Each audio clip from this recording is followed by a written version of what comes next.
Welcome to the Possibility Action Network podcast.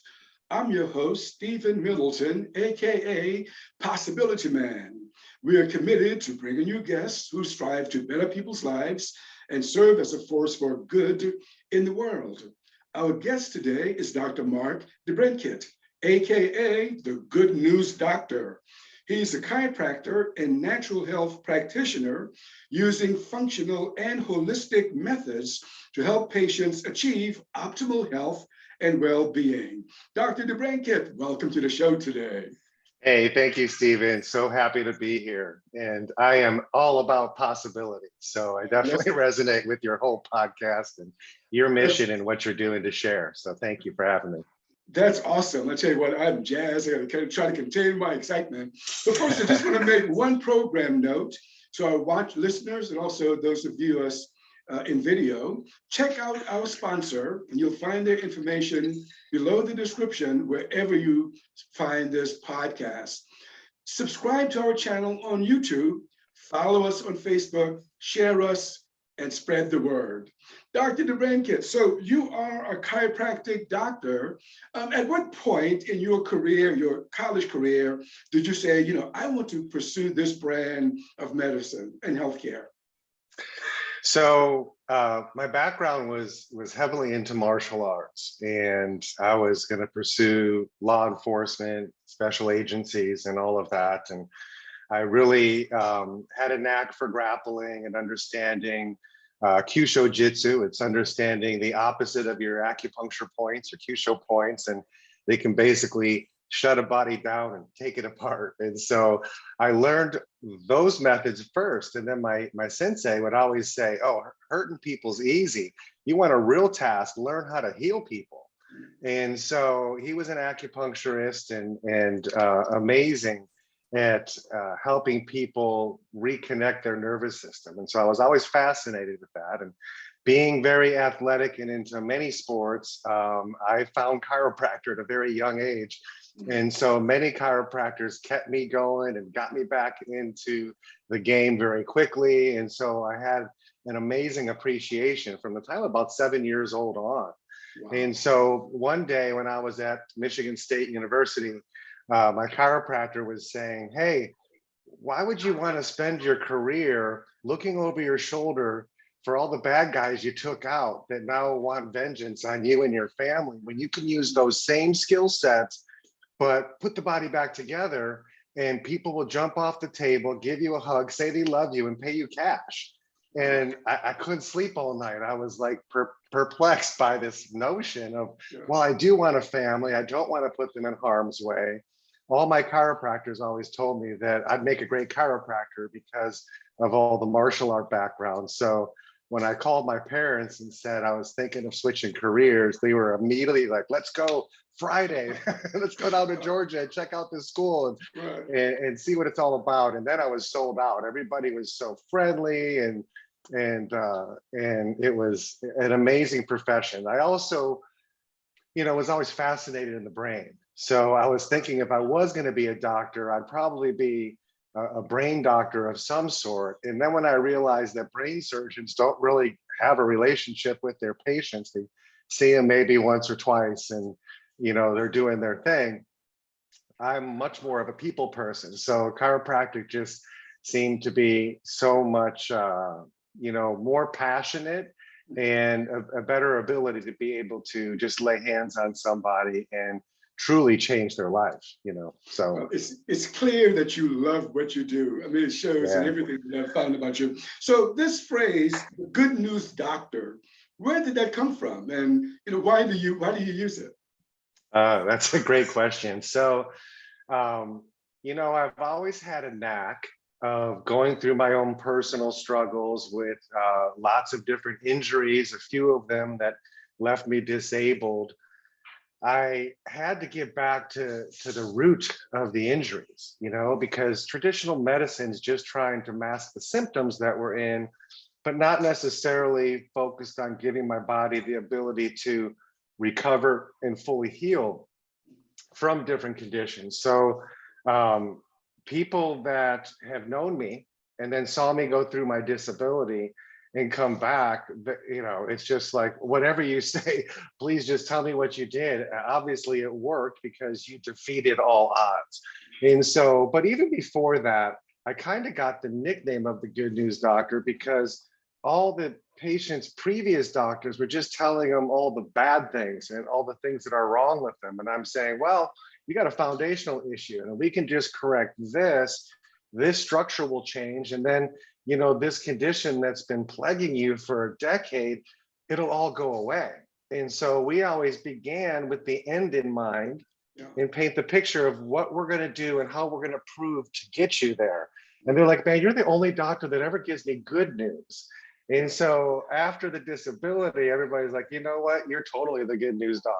You're just telling us how to find that next breakthrough. And that's what I want in a doctor, and somebody that looks at the whole me and not somebody that just has tunnel vision and says, oh, you have a thyroid issue. It's too high, it's too low, take this. Yeah. We want to get to the root of it and figure out, well, what are all the other hormones that are helping the thyroid balance? I mean, let's look at everything at a whole and figure out how to make the system actually work better. Yeah, that makes sense. And you've already mentioned your disabilities. So I want to probe this now, if that's okay with you. And, Sure. and I also want to hear about, you know, your family and their role in your recovering, you know, Krista, your wife, Delana and Danny, your children. I've done some work on you for sure. So can you tell us about that? What happened and your journey? So back in 1997, my wife and I were on our way down to a chiropractic conference down in Florida. And we had only been in practice for a little over 3 years. And so super new, you know, married for just a few years. And we were in the rain, we hydroplaned into oncoming traffic, and were basically run over by a semi. And so my wife broke her neck, shattered 3, 4, and 5, and had to have those vertebrae removed and a shin bone put in place. And then 95% of the people with her injuries are usually killed immediately, and the rest are paralyzed. So by the grace of God, she did amazing. They reconstructed her neck and, you know, went through all the therapy. And of course, she's had great chiropractic care for all these years. But, you know, it's been 25 years now, and she has no neurological deficits. And she took care of me for a lot of years. I saw the car coming. I was the passenger, and I braced my legs on the dashboard and snapped my pelvis in half, and ripped muscles off both my legs, lost a third of my intestines, and really messed up my spine in a whole bunch of areas. And so fast forward several years and 7 back surgeries. They put a computer in my spine so I just wouldn't feel anything from my chest down. And they basically left me confined to a wheelchair and said, you know, you should just be thankful for all that you still have and all that you can do. And of course, I'm always grateful and thankful, but I needed answers and I just wasn't getting them. And I searched all over and tried so many things that didn't work, tried a few things that did work, and I ran with those things. And eventually I found my way out of the wheelchair, off all the medication, got all my abilities back, and then raced my family out to Colorado to make up for lost time. And we spent 5 years out there dirt biking and skiing and golfing and mountain biking and hiking and just all the fun things that, you know, everybody said I'd never do again. And, you know, my family, of course, was amazing through all of that, because you can imagine, for those of you that have disabled people, what it takes to take care of them and to do everything. And, you know, it's very arduous. And I'm so grateful to be past all of that. But, you know, of course, it makes the kids grow up real fast to see people suffering and not be able to help them. And so they became my nurses and my doctors and would do therapy on me for hours a day, literally. And they've transitioned me, and they've seen the whole cocoon to the butterfly finally being free experience. And so, you know, that's priceless, really, to be able to pay that forward now and help people find that breakthrough that everybody else told them wasn't going to happen. Oh my gosh, there's so much amazing technology and products and things that we have at our disposal and our fingertips that would radically change your whole outcome and get you past the plateau that you've been on for a long time. And so we're continually finding new things, staying on that cutting edge, and then bringing the good news to you so that people know that there are other options. You don't have to live necessarily with certain limitations. And so obviously there are some that we can't change, but oh my goodness, we've seen so many miracles over the years and helped so many hundreds and over 1,000 patients with permanent disabilities have their breakthroughs that they've been, hoping for. Wow, that is good news. So, you learned, no doubt, in chiropractic school about the body's ability to heal itself. But over the last, a couple of decades since you've been practicing, what have you really learned about the truth in that statement, that the body has the ability to heal itself? Well, I've always known that, and I've always been raised by very holistic parents that were all about, 95% of everybody's problems could be corrected if they just ate right. And so it's eating clean. If you're not filtering the things that you're putting in and on and around your body becomes the filter to those things. So I've always kind of, believed in that and had that premise of that. But I think, my big epiphany when I was at the worst of my disability and feeling sorry for myself, and it's never going to get better, and I'm never going to be able to do this, I'm never going to be able to do that again, and all of those pathways of thought, it dawned on me that our cells have a lifespan. And then when that lifespan is over, it calls on another one to replace it. So I, at that moment, completely gave up on the cells that I had because their job was not doing a very good job of whatever they were doing. And I put all my focus and attention into the next version of that cell is going to be better than this one. I promise you that. And so I was raised with the philosophy that it's all lifestyle, exercise, drink water, get sleep, eat clean, buy organic, don't put toxins in your body with cleaning products and other things that are harmful. And that's what's going to prevent your genes from kicking in, and all of a sudden you have heart disease or you have diabetes or you have whatever your family predisposition is. It was all lifestyle mentality.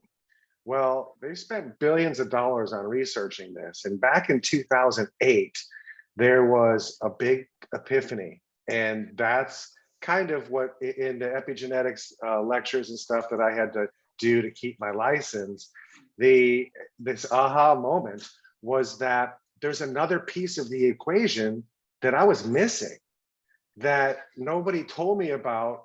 It was that important. And it actually is more than 50% of the equation.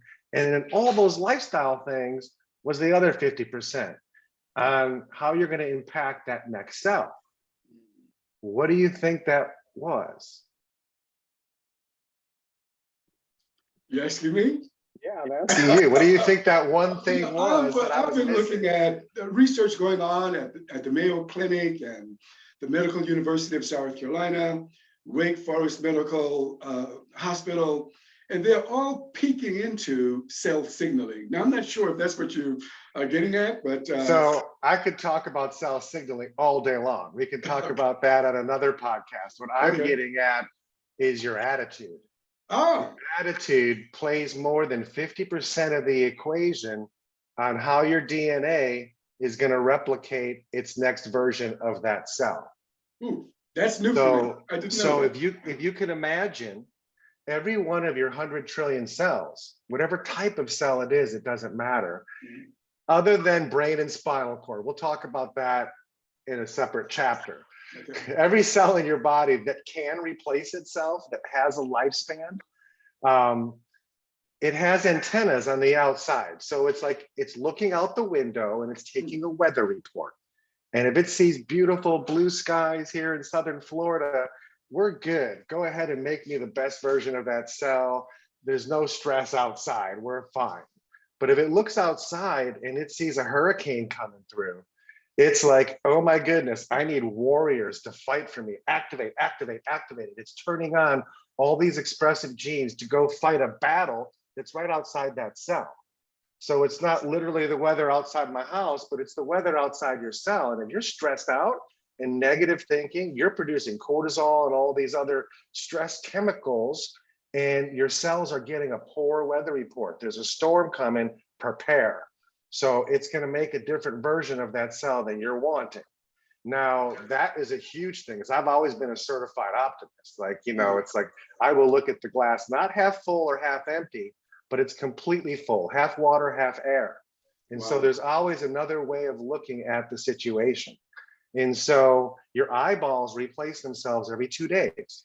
The gums in your mouth every 2 weeks, your throat every 2 months, your lungs every 8 days, your blood vessels every 6 months. So every tissue, the bones take the longest. It's 11 months, 3 weeks, 3 days, and your skeleton has been replaced, except for all the heavy metals within it. Those stay there for the rest of your life. And so embracing that and having the right attitude that, oh, this next version of me is going to be so much better than this last one sitting in the chair over here, I was able to get my breakthroughs, and then one breakthrough after another and another. And it was just such an amazing journey. But, you know, part of being the good news doctor is I want to be able to say simple things that you already know as a truth, but from just a little different perspective to make you take action.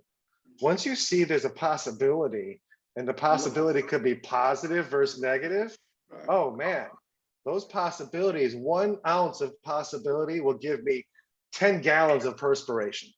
Okay, and so, you know, we need those ounces of inspiration and of possibility to give us hope, you know, and to restore that. And I always ask myself, what makes one person hear the same exact message and be like, wow, that's fascinating. So what's for dinner? And another person say, wow, that's fascinating. How can I get involved with that? How can I take that? How can I get that on my body immediately? I need what you're saying. I mean, what makes somebody take action? Right. And it's the invisible piece that, you know, if we could figure that out, we'd all, you know, be very wealthy. Well, I love that, and especially your use of the word possibility. But so what you've said though about the role of a person's attitude, I just want to probe this a little bit more. So the person, you know, goes through, let's call it distress for a long period of time, that they're actually giving their bodies harmful, I'll just say stuff. And if a person comes down with a condition where there's no medical reasons, is it reasonable to say that it could have come from the head? Yeah, suppression is the seed of all disease. When you have stuff happening emotionally and you pack it down in the back of your head and pretend it's not happening, you're torquing those emotions down into your spine. Now, if you think of your spine like a white beach towel, and I twist it real tight, and then I pour red dye all over it, it looks like a red towel until I unravel it. Now there's streaks of white in there. The towel represents your spinal cord. The red represents the spinal fluid that needs to bathe in and make it fire and function normally, make the signaling molecules communicate and be able to send information. When you have emotional stress that you're suppressing, you're making that tighter and tighter, and you're choking off the fluid into parts of your spine. And now it's having to jump tracks to find its way to the messenger and to get things. And so once you learn to forgive, to forget, to let go, to give it up, you know, let somebody of a higher power handle that stress of yours, your spine literally unravels from the inside out, and then breath is restored. And it goes with each breath. Your spine should have a movement from your head all the way down to your tailbone, all the way back up. And if you're laying down at a table and breathing, we should see a rolling breath coming through your spine. So many people, it's just in one area, like just their neck or just their low back, and nothing else is moving because there's so much tension all wound up inside of there. So you can always try to treat things from the outside in, but until you can learn to let go of the things that you're not wanting to deal with it and become peace with it, you see amazing changes unraveling inside that spinal cord. And those are the same cells you have and you're going to die with. You don't get to replace those. They have a life, and they'll die, but they won't come back. Now, we do have the thing called neuroplasticity, where we can target and grow new tissue in the brain, which again, since 2008, we've learned amazing things of how we can change people. And that's a big premise of getting people out of their disabilities is we have to be able to look at the brain. And if you're not looking at the brain, there's a bunch of black holes you're missing in your healthcare, in Okay. your current plan. That's great. I'm going to come back to the brain in a moment, but I want you to look at, you mentioned the spinal cord and spinal fluids. And I'm thinking about a tough case. I've been talking about you. In fact, I told someone about you. I think they're going to contact you. Someone who's been in an accident a few decades ago, damaged spine, in a wheelchair. What this person wants is just to stop hurting. And are tough. I mean, I know you can't diagnose just like this, but do you think that there's hope for all, or is there hope for? I don't know. I guess you know what I'm trying to ask. So, out of 100 people that would present like that, I would say 90% of them will get out of pain. Okay, there's a handful that we throw everything at, and we're still not seeing that breakthrough. In the time that they had to be in the arena playing the game. Okay, so certain things are expensive when insurance isn't paying for it, and so unfortunately, with a lot of these breakthrough technologies, they're cash out of pocket. To be able to do that. But the pain thing, there's a pain pathway that's going on in the brain. So from an anatomical standpoint, your brain was wired to always have a bad headache all the time, and that's a normal brain function. Then you have 5 nerves from C1 to C5 down both sides of your neck. So 10 nerves coming into the brain to inhibit that from happening. So it's reverse engineered. And so if you have neck trauma and you cut off one of the spark plugs, all of a sudden you have pain, okay? Because you're not able to inhibit that.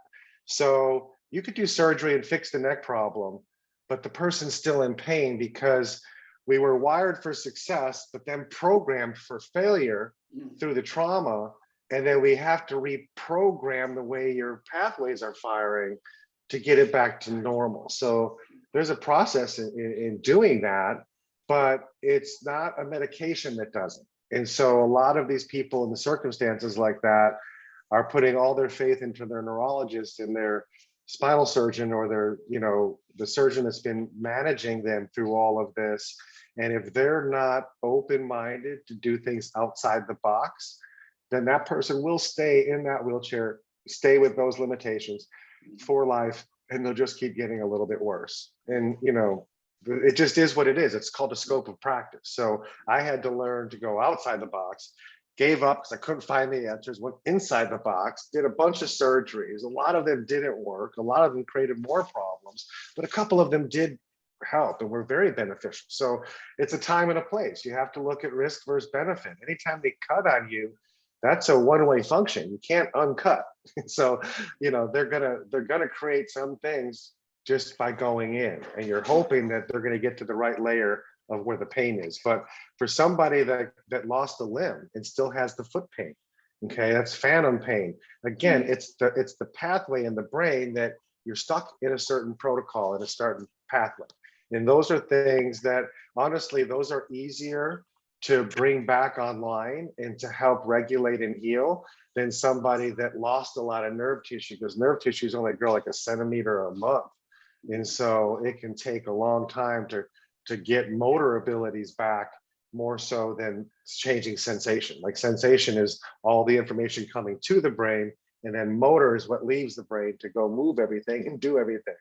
And so I would give them a lot of hope that there are things that they probably haven't tried that can help, because the medications that they have to take to block the pain, those same medications are interfering with the pathway that we need to use to heal it. And so it's kind of like they're stuck in an unfortunate situation. And we see that with a lot of veterans that come back from war and have had brain trauma and concussions and been near explosions. I mean, they have pain, they can't sleep. And so they have stress and anxiety. So there are medications for all 3 of those. And those are slowing down and making the recovery of any type of trauma very arduous, because it's interfering with the pathways we would be using to restore balance. Okay, so you mentioned brain health. So tell us, what is brain health and what can be done to promote brain. When you think about health, you say, well, look, I can go to the gym, I can work out, I can do that. Yeah. But brain health, how does a person promote brain health? Oh my goodness. There's so many ways. That's a pretty open-ended question. But from a physician standpoint, to look at the brain, we do what's called a QEEG. This is a quantitative electroencephalograph. And so we have a device that, hold on one sec. Okay. We're getting the product, the item. Okay. So this is a dry cap. So there's no gel or anything involved, and that is placed on the head. And we have 19 microphones that are placed around the head. And each of those microphones is recording over 60,000 neural synapses every 100th of a second. And it's taking all of that data and it's triangulating it between all of them. And it allows me to build a 3D image of the brain's neurology to the tune of 12,800 little tiny cubes of brain tissue. And then we can see what each one is doing or not doing neurologically. So you don't have to even ask symptoms of how people are feeling. I could do a brain map. I can look at the cortex. I can look at all the networks. I can look at the entire brain's function and tell you where the damage is and then what you can't do because of that, because each part of the brain controls a very specific part of the body. And so to look at concussions and how they create trauma, to look at emotional stress, infections that make it into the brain, heavy metals can go into the brain and cause havoc. We see parasites that make it into the brain. So remember, those brain cells are the same ones you were born with and the same ones you die with. So, we have lots of different essential oils, supplements. You can supplement with redox signaling molecules that are a huge part of every brain's cell, every cell in the body for that point. But brain cells have one function: to send information. That's all they want to do. And when there's a trauma and the brain cell's still alive, but it lost its potential, its charge, and it needs to do some healing, it might look like a healthy brain cell, but it's not functioning. It's just sitting there and it's not doing anything. And so the signaling molecules are things that can help, activate it and turn all of that back on. So there's supplements that can help neurotransmitters releasing and receiving and receptors to help bring balance back. There's supplements to replace the signaling molecules. There's all sorts of supplements for memory and focus. There's wearable technology that people could use that do a brain hack that help bring balance to certain parts of the brain to facilitate things. But my favorite is doing what's called neurofeedback therapy. And this is when you literally find the weakest parts of your brain, and then you're targeting new tissue growth, neuroplasticity in these areas to return the brain to actually homeostasis and balance from prior to your trauma or event, or just even with birth defects and stuff, we can see pathways open up and new tissue laid down and easier communication throughout the brain. Mm-hmm. That's exciting. So, and just want people to know that you are a certified brain core practitioner. Can you tell us what that is and more about what you do as a brain core practitioner? So when you do neurofeedback, there's a lot of different companies out there and different brands of equipment that do that. And in order to do that in the practice, you need to go through the proper training and be licensed to be able to utilize that. Now, all neurofeedback and brain mapping, these are class 1 medical devices, which means they can cause no harm. There's no need to think that I'm electric shocking you or something, invasive. These are just microphones and they're listening. So it's like taking an x-ray. You can't hide your bones from me. If I take an x-ray, I'm going to see your bones. Well, when we do a brain map, we're going to see exactly how your brain functions neurologically, what's going on. And then we can use that data to track and also to help you, and so we can see there's all sorts of different avenues to help correct these problems. There's not one magic bullet or one thing that fixes everything, but it starts with awareness. And until you've had a brain map, now we can see your baseline. We can see how healthy things are. And some people are surprisingly very healthy out of their first brain map. And then other people, it's like, wow, I can see you've had 1, 2, 3 big traumas right there. And they're like, wow, how'd you know? I'm like, well, you had an impact to your head here. You had another one back here and another one over here. And so um, it's just amazing. I've been doing this for so many years that I already know what it's going to be like for you in a month when I meet you and we go through your case and see your first map. I already know how fast and how easy or how arduous and how long it's going to take, based on what we're looking at. So again, there's no cookie cutter program. Everybody's protocols are very specific to the worst areas of their brain to bring them back online. And then it's just fixing layers, and eventually, you get abilities back. And it's like when you're disabled and you can't do anything and all of a sudden you can move your leg even 5 degrees. Oh my gosh, I got so much inspiration back when feeling starts coming back. I can feel above my knee. Oh my gosh, this is amazing. I'm getting better, and to see people with strokes and losing the ability to speak and be able to talk again and be able to move again. And when everybody else said, this is it, sorry it happened, you're done. Yeah. You mentioned strokes, and that just made me think about. I had someone call me about their child who has ADHD, and she was wondering, is there any therapy out there for a person who suffers with that? What do you think, given your experience with the brain? Oh gosh, we've been taking care of patients with that since the beginning, and it's really all about the arousal state. So when you have a car that is a normal idle, and then we start going, and we're going about 50 miles an hour, if it's a manual shifter, you probably need to be in around 5th gear to have the right amount of stress on the engine. And then when I slow down, I need to downshift. So if I'm going 50 and I put it into 2nd gear, I'm going to put a lot of stress on that engine. That's the equivalent of your brain with anxiety. Now, if I go down to 0 and I'm still in 5th gear, I stall the engine. That's depression. Okay.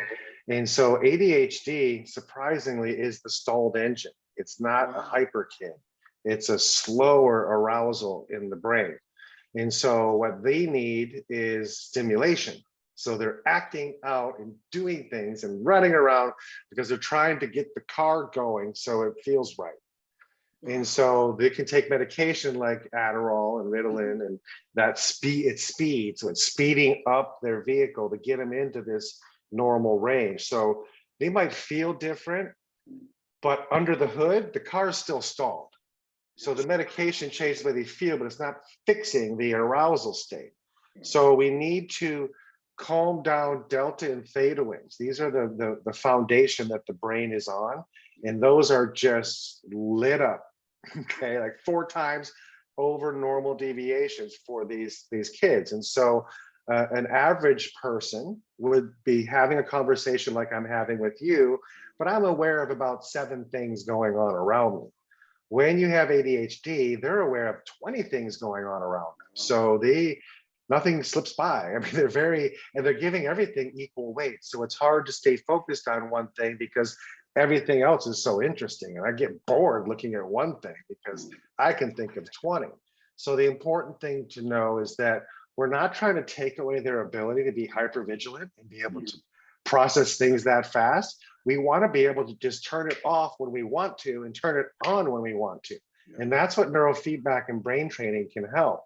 Now, some kids and some adults, it just depends on so many other factors. Yes, the neurofeedback works, and I've helped so many, but there are a handful that do it and they're not really seeing the change. And they have to pay attention to the diet, because the diet is such an important role. If they're getting gluten, we see that activate their brain. And so they're being counterproductive. We're trying to calm down, and you keep feeding it things that turn it back on. And I understand the argument, because if they've been on the medication, they have no appetite, they lose weight, that's not healthy. So they need them to eat. And so the only thing they'll eat is the junk food. So it's like, you got to pick your battles. So I get that, but there's signaling molecules that are also so important as a supplement for the ADD too, just to have the ability for the oxidative stress. So, you know, and they're in like sympathetic overload all day long, run, run, run, run, run. So they create a lot of oxidative stress. And so there's supplements, there's nutrients for this condition. There's essential oils that can make a huge impact. There's wearable technology that can also, you know, make an impact for so many people that are suffering with that. But really, to get to the root of it, it's neurofeedback. That's going to grow tissue. It's going to help reprogram things, and then it's going to lay down a lot of new tissue. So they have the ability to control that arousal state at will. And then it's not like the foot on the brake and the gas at the same time, and we're not going anywhere. Under the curtain, it's actually flowing at the right speed to what they're desiring. There's a time and a place to be hyper. And when you're producing adrenaline, it lasts about 3.5 minutes. So wear it off and then resort back to your idle. When you're staying there all day, that's just anxiety. That's not right. Yeah, okay, that's great. You've mentioned, you know, eating properly, eating clean was the word that you used. And then I'm just seeing more and more now people talking about functional nutrition. So from what you're saying, that's important to maintaining optimal health. Is that about right? Can you tell us more? Oh, absolutely. And so, you know, we always kind of buy to the 80-20 rule. And so especially when we talk about brain health, if you look down at any plate of food and any meal that you're eating, if 80% of it is fruits and vegetables, 20% can be anything else. It's okay.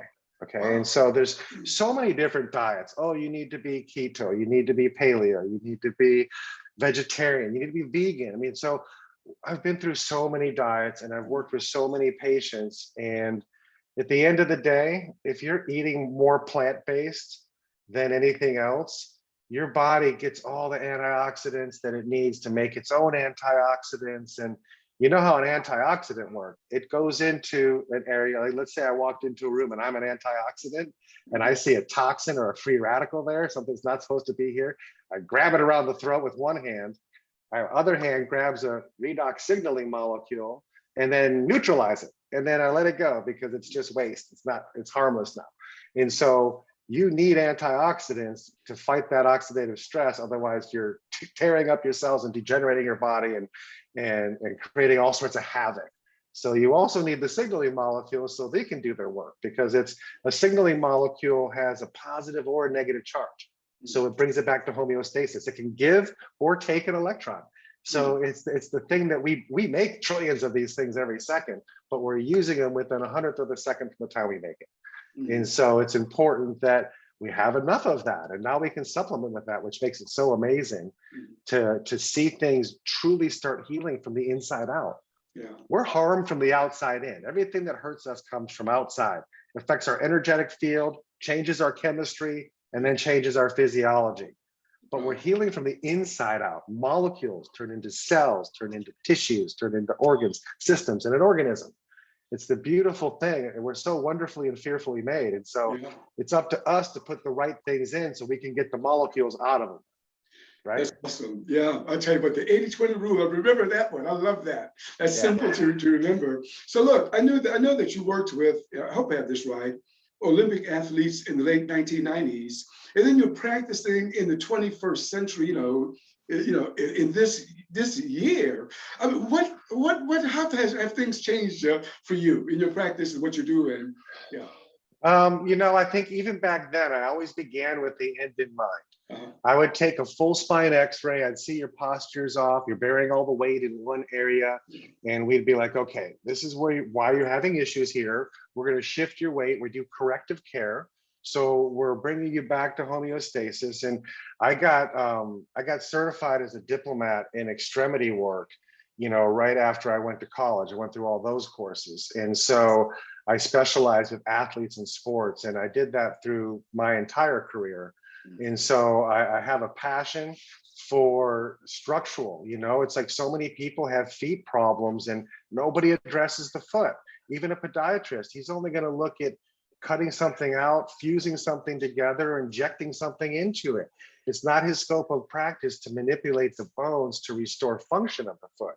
And so just by having that philosophy that 30 years ago, the beginning of practice, that's carried all along. The difference is there's so much gains in new technology. So the brain stuff came out around 2008 is when I got involved, or 2009 is when I first started really getting heavily into brain. And then there's other technologies that we've been introduced to in recent years that now can do amazing things like grow nerves back into muscles right on the spot.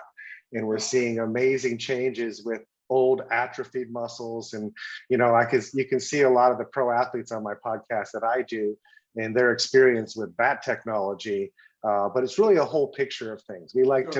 We've added more technologies like vascular scans. We can do microvascular scan and tell you 7 things about the function of your blood flow at the smallest, tiniest levels. And so we just keep getting more efficient and having more tools to take somebody and get them to the end result so much faster than what it took us without them, so. Yeah, that makes me think about, the 2 tough cases from someone who's not in healthcare. One is multiple sclerosis. The other is muscular dystrophy. Why do you assume those seem to be such difficult challenges for patients and practitioners? Well, so many people suffer from them, first of all, millions of people do. And it just deals with the motor neuron pathways and just different pathways in the brain that maybe weren't developed, maybe were damaged, maybe were toxified. I've seen more MS patients than muscular dystrophy, but we've seen amazing results with quality of life and all the different things that we can do to improve neurology. It's like that's what we speak on, the brain mapping, the brain training, wearable technology that can open up neural pathways and help people. It's not so, I guess what I'm trying to say is so many people, and granted, those are obviously conditions that are very serious, but so many people live their life with their condition like a badge of honor that they're wearing. And they've been diagnosed with like fibromyalgia or whatever. And they're like, this is me, I'm this. It's like, no, that's not you. That's something that you're going through. It's a season that you're in right now, but it's also a bunch of warning lights saying, hey, something's not working, usually neurologically or autoimmune or something, or after a trauma, we can identify areas. And your body's working really hard to adapt around there. So let's get back to some root causes and let's turn some things to start functioning on more. So as your body's remodeling itself, we left that badge off. We don't need to carry this one on to the next one because your scars are alive. They're real. Why do you have a scar? Same scar when you're 10 years old on your elbow is still there when you're in your 50s. It's like it has life and it's duplicating itself. When its cell dies, it brings another scar in there until you change the image and say, you know what, that scar wasn't part of the original me. Let's get that out of there. Let's have the next version replaced without that. And that's what I'm speaking of when we talk about a cellular level. Each cell, when it goes to duplicate itself and make a stem cell, it's making 3 billion copies of itself, of the DNA. And it rummages through there to find the cleanest one. And that's the one that makes it into the new cell. And sometimes you might not have found one that clean since 1972. And your body's like, woohoo, look at this baby. We're gonna have some new tendons in here we've never had in decades. This is awesome. It's in there. We just got to get the cleaner one. And you got 3 billion chances to make it cleaner, but it's everything that you're eating. It's the things that you're thinking. It's the things that you're coming in contact with that are going to facilitate how hard are you going to make it on your body to make that next one. Wow, that's amazing. So let's say someone is on their way to see you. They're hearing this podcast. I'm going to see Dr. Burkhead. What can they do now to begin putting their bodies in a better state? What can they start doing now? Well, I would say the first thing to start doing is making sure you're hydrated. Get an app on your phone that measures every time you drink a glass of water, you're logging it. You'd be so surprised at the end of the day how much water people don't drink. Okay, and so you need like half your body weight in ounces. minimal, minimal. So, and then if you're working out, another, I think it's 30 ounces for every half hour of working out, like if doing cardio and stuff. So hydration plays a huge role. Another thing that you can do that doesn't cost any money is start eating that 80-20 rule. Get more real food in you and stay away from things in boxes and cans and from the inside of the grocery store. Stay more on the perimeter on the outside. Try to eat more of a whole food diet. 20% of it, be meat, be dairy, be carbs, be other things that you want the taste of, but don't make it, that's the meal and I'm having just a little 20% of some green beans on the side. Okay. And so once you change that and you break the sugar craving, ups and downs, chasing food and snacks all day long, your brain will start processing and thinking much more clearly. Intermittent fasting, like eat everything before you go to bed. Don't eat anything for 4 hours before you go to bed. So now you know the last time for meal. And then don't eat when you first get up. Drink a bunch of water, go exercise, move. Try to go maybe 16 hours, 14 or 16 hours of intermittent fasting, and then eat every 2 hours for eight hours, throughout the day. So if you can just start changing some of these habits, that it can be very, very powerful. And then we can start thinking about supplementing your omegas and your DHA and your EPA. You need like 2,000 milligrams of those a day. And that's essential for brain health. And so if you're deficient in your essential fatty acids, you're not going to be able to efficiently do the remodeling of everything we're trying to do in your neurology. That's a big part.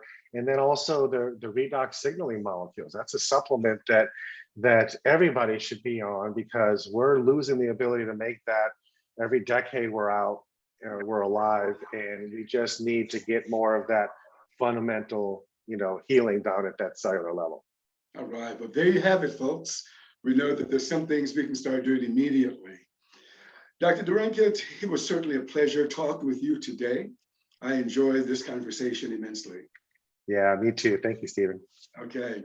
You've been listening to the Possibility Action Network podcast with our guest today, Dr. Mark DeBrincat, AKA the Good News Doctor. I'm your host, Stephen Middleton. Until next time, good day